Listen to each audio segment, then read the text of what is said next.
President ও শীর্ষ কর্মকর্তাদের মৃত্যুতে ইরানে 5 দিনের রাষ্ট্রীয় শোক। দুর্ঘটনায় কোনোভাবেই দায়ী নয় যুক্তরাষ্ট্র, দাবি পেন্টাগনের। সাবেক সেনাপ্রধান জেনারেল আজিজ আহমেদের ওপর মার্কিন নিষেধাজ্ঞা, অভিযোগ নানান দুর্নীতিতে মিলেছে সম্পৃক্ততা। দ্বিতীয় ধাপে 156 উপজেলায় চলছে ভোট গ্রহণ, বেশিরভাগ জায়গায় ভোটার উপস্থিতি কম। মনের ইচ্ছা যাকে হবে তাকেই আমরা ভোট দিছি। নাম্বার ভুল হয়েছিল প্রথমে, এখন নাম্বার ঠিক করি আমি ভোট দিয়ে আমি চলে যাচ্ছি। শান্তিপূর্ণভাবে ভোট হচ্ছে, ভোটে কোনো রকমের কোনো সমস্যা নাই। রাজশাহীতে 2 প্রার্থীর কর্মীদের সংঘর্ষে আহত 6।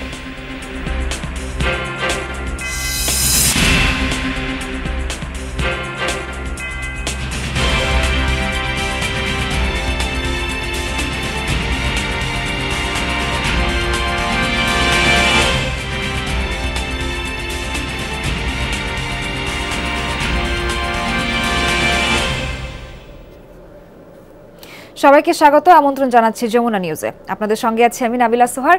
এতক্ষণ দেখছিলেন শিরোনাম, এবারে বিস্তারিত। প্রেসিডেন্ট ইব্রাহিম রাইসির মৃত্যুতে শোকের মাতম চলছে ইরানে। দেশটিতে আজ থেকে শুরু হয়েছে 5 দিনের রাষ্ট্রীয় শোক। সোমবার এই বিষয়ক নির্দেশনা দেন সর্বোচ্চ ধর্মীয় নেতা আয়াতুল্লাহ আলী খামেনি। রাইসিকে একজন দেশপ্রেমিক নেতা হিসেবে আখ্যা দেন তিনি। রোববার ইরান আজারবাইজান সীমান্তে দুর্ঘটনার শিকার হয় প্রেসিডেন্ট রাইসিকে বহনকারী হেলিকপ্টার। উত্তর পশ্চিমাঞ্চলীয় তাবরিজ শহরের দিকে যাচ্ছিলেন তিনি, সাথে ছিলেন পররাষ্ট্রমন্ত্রী সহ কয়েকজন শীর্ষ কর্মকর্তা। দুর্ঘটনায় প্রাণ হারান হেলিকপ্টারে থাকা 9 আরোহীর সবাই। প্রাথমিক তদন্ত অনুসারে প্রতিকূল আবহাওয়ার কারণে হার্ড ল্যান্ডিংয়ে বাধ্য হয় হেলিকপ্টারটি। সোমবার খুঁজে পাওয়া গেছে মরদেহ আর যানটির ধ্বংসাবশেষ। অবশ্য বহরে থাকা বাকি 2টি হেলিকপ্টার নিরাপদে অবতরণ করেছে গন্তব্যে।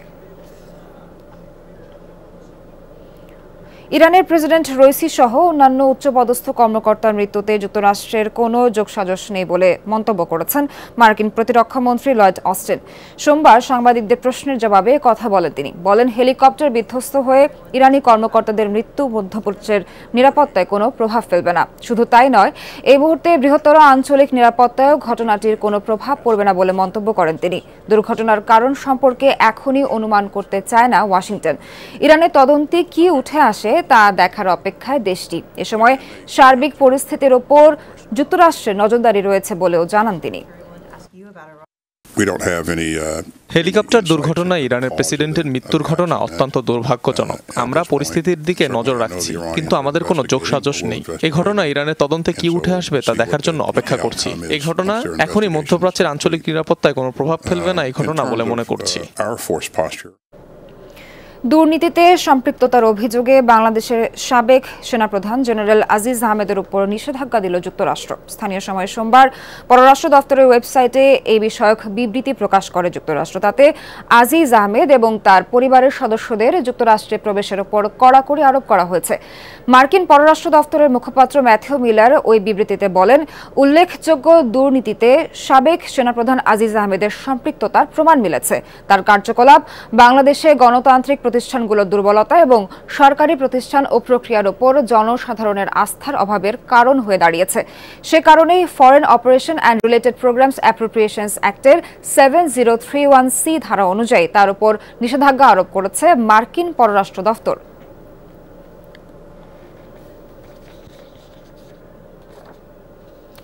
উপজেলা নির্বাচনের খবর জানাতে বিভিন্ন কেন্দ্রে আছেন আমাদের সহকর্মীরা। 156টি উপজেলায় সকাল 8টা থেকে শুরু হওয়া ভোটাভুটি চলবে বিকেল 4টা পর্যন্ত। বেশিরভাগ উপজেলায় ব্যালটে ভোট গ্রহণ করা হচ্ছে। ইলেকট্রনিক ভোটিং মেশিন ইভিএমে ভোট নেওয়া হচ্ছে 24টি উপজেলায়। স্থানীয় সরকারের চেয়ারম্যান, ভাইস চেয়ারম্যান ও মহিলা ভাইস চেয়ারম্যান পদে জনপ্রতিনিধি নির্বাচিত করছেন ভোটাররা। দ্বিতীয় ধাপের জন্য 161টি উপজেলায় তফসিল ঘোষণা করেছিল নির্বাচন কমিশন। তবে নানা জটিলতায় 5টি উপজেলায় হচ্ছে না ভোট। এর আগে গতকাল কিছু জায়গায় পাঠানো হয় মুদ্রিত ব্যালট পেপার। তবে বেশিরভাগ কেন্দ্রে ব্যালট পেপার ও ইভিএম গেছে আজ সকালে। নির্বাচন পরবর্তী আইন শৃঙ্খলা পরিস্থিতি বজায় রাখতে 23 মে পর্যন্ত মাঠে থাকবেন ম্যাজিস্ট্রেটরা।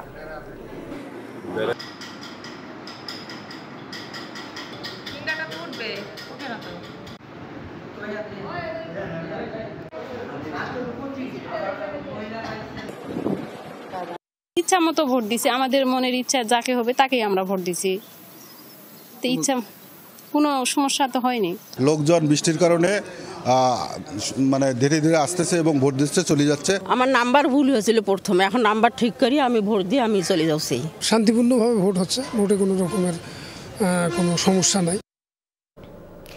এ পর্যায়ে আমাদের সহকর্মীদের কাছ থেকে নির্বাচনের খবরাখবর জেনে নেব। রংপুরের পীরগঞ্জে আছেন আমাদের সহকর্মী সরকার মাঝহারুল মান্নান। মাঝহার, আপনার কাছে জানতে চাই ভোটের সার্বিক পরিস্থিতি কেমন, ভোটার উপস্থিতি কি বেড়েছে?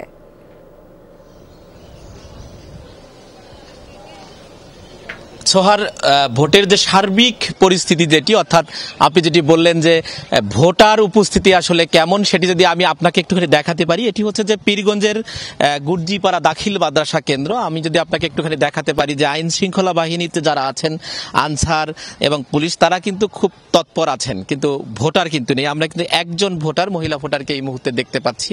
আমি যদি আপনাকে এই ভোট কেন্দ্রটির তথ্য দিতে চাই, এটি হচ্ছে যিনি প্রিজাইডিং অফিসার, তিনি জানিয়েছেন যে ৩,৮৫৮টি ভোটের মধ্যে 10টা পর্যন্ত, অর্থাৎ প্রথম 2 ঘন্টায় পড়েছে 110টি, এবং এই পরের 2 ঘন্টার যে হিসেবটি তিনি 12টার পর দিতে চেয়েছেন।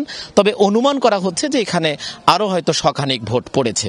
এই উপজেলাটিতে যদি আমি আপনাকে একটু তথ্য দেই যে চেয়ারম্যান পদে লড়ছেন 4জন, মহিলা ভাইস চেয়ারম্যান পদে লড়ছেন 3জন এবং ভাইস চেয়ারম্যান পদে লড়ছেন 5জন। এখানে ভোটার আছে মোটামুটি 3,34,000-এর মতো।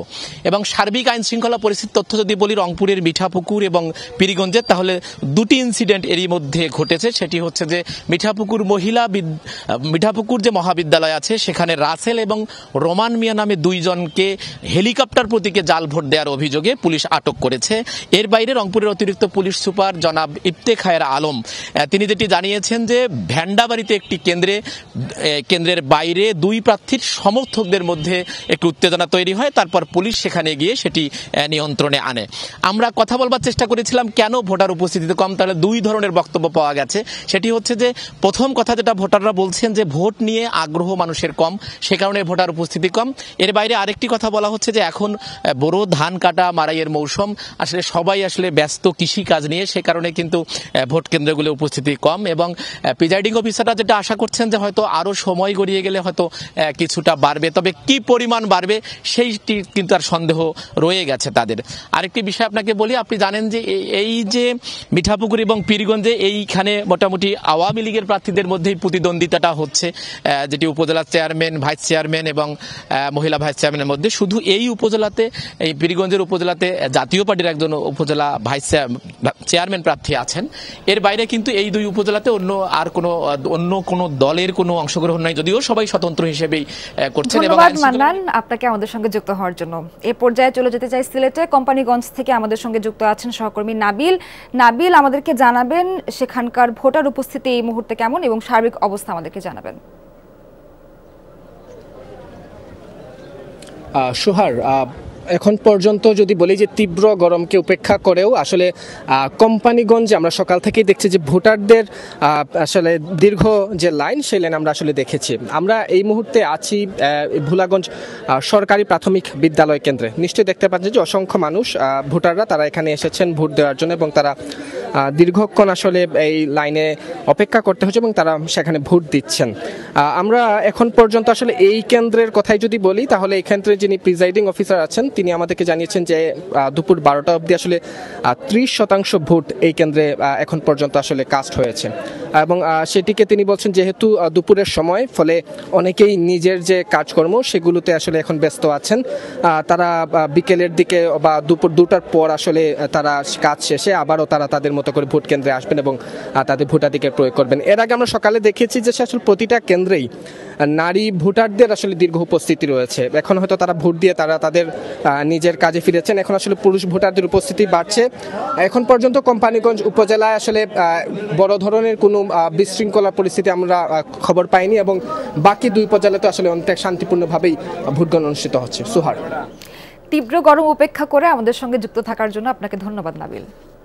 রাজশাহীর দুর্গাপুরে উপজেলা পরিষদের নির্বাচনে নোয়াপাড়া ইউনিয়নের একটি কেন্দ্রে 2 চেয়ারম্যান প্রার্থীর সমর্থকদের মধ্যে সংঘর্ষ হয়েছে। এতে আহত হয়েছে অন্তত 6 জন। সকালে উপজেলার গোপালপুর প্রাথমিক বিদ্যালয় কেন্দ্রে এ ঘটনা ঘটে। স্থানীয়রা জানায়, চেয়ারম্যান পদে ঘোড়া প্রতীকের প্রার্থী আব্দুল মজিদ সর্দার ও মোটরসাইকেল প্রতীকের প্রার্থী শরীফুজ্জামান শরীফের সমর্থকদের মাঝে ভোট কেন্দ্র দখলের চেষ্টা চলে। এ সময় দুই গ্রুপের সংঘর্ষ হয়। পরে আহতদের হাসপাতালে পাঠানো হয়। পরিস্থিতি নিয়ন্ত্রণে আনে আইনশৃঙ্খলা বাহিনীর সদস্যরা। কেন্দ্রের দায়িত্বরত কর্মকর্তারা বলেন, ভোট চলাকালীন একদল লোক কেন্দ্র দখলের চেষ্টা করলে সংঘর্ষ বাধে। এ সময় প্রায় আধা ঘন্টা ভোট গ্রহণ বন্ধ থাকে। পরিস্থিতি শান্ত হলে আবার ভোট শুরু হয়।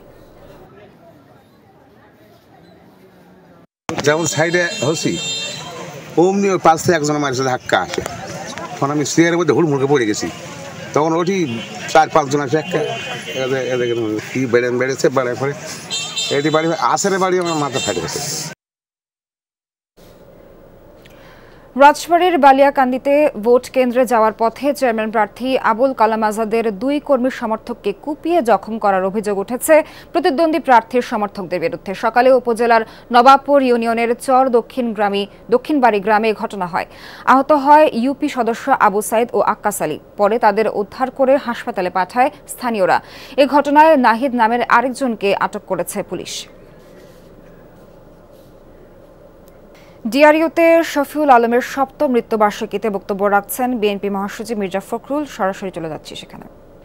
যে জায়গা থেকে পৌঁছেছিলাম তখন এই স্বাধীনতার দাবিতে ছিল আমাদের সবচাইতে যৌক্তিক দাবি, এবং সেই আমরা ভেবেছিলাম যে স্বাধীনতার মধ্য দিয়ে আমাদের দেশে একটা গণতান্ত্রিক রাষ্ট্র প্রতিষ্ঠা হবে।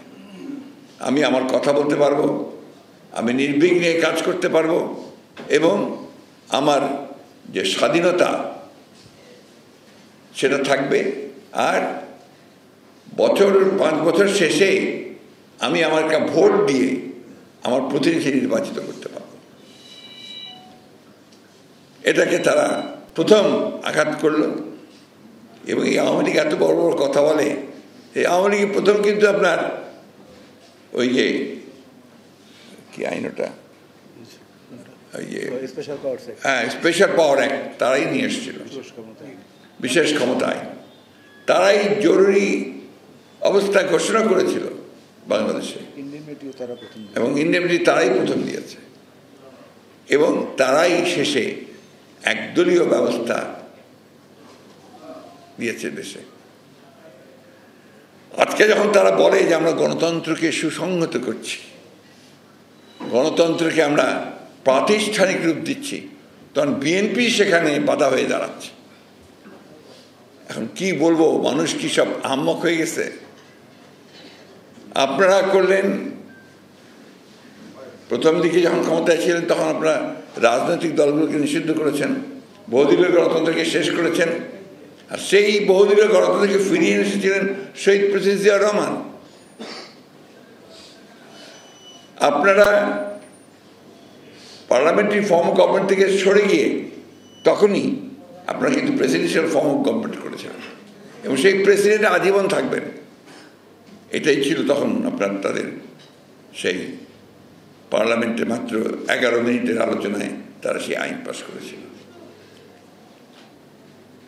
আজকে আবার দেখেন, আমি যে কথাটা সবসময় বলি, আজকে আবার সেই একইভাবে তারা ওই একদলীয় শাসন প্রতিষ্ঠার জন্যে, বাকশাল তৈরি করার জন্যই তারা কিন্তু প্রায় বহুদূর এগিয়ে গেছে। এবার এটা করছে তারা সুকৌশলে, যেটা একটা গণতন্ত্রের একটা লেবাস, একটা ছদ্মবেশ, একটা আলখাল্লা পরিয়ে দিয়ে নির্বাচন করে। পৃথিবীর সর্বোচ্চ পর্বতশৃঙ্গ এভারেস্টের চূড়ায় আরোহণের 2 দিন পরে লোৎসে পর্বতের শীর্ষ ছুঁলেন 33 বছর বয়সী বাবর আলী। স্থানীয় সময় মঙ্গলবার সকাল 5:50 বাবর আলী লোৎসে পর্বতচূড়ায় ওঠেন। নেপালের স্নোই হরাইজন নামের ট্রেকিং ও পর্বতাভিযান পরিচালনাকারী প্রতিষ্ঠানের তত্ত্বাবধানে এভারেস্ট ও লোৎসে অভিযানে যান তিনি। এটি বাংলাদেশি কোনো নাগরিকের প্রথম লোৎসে সামিট। একই সাথে 2টি 8000ই শৃঙ্গ জয়ের ঘটনাও এই প্রথম। 1 এপ্রিল বাংলাদেশ থেকে নেপালের উদ্দেশ্যে রওনা হন বাবর আলী। প্রস্তুতি শেষে 4 এপ্রিল কাঠমান্ডু থেকে উড়ে যান লুকলা বিমানবন্দরে। 19 মে এভারেস্টের চূড়ায় ওড়ান লাল সবুজের পতাকা। এই ছিল যমুনা নিউজে। এতক্ষণ সাথে থাকার জন্য সবাইকে অসংখ্য ধন্যবাদ।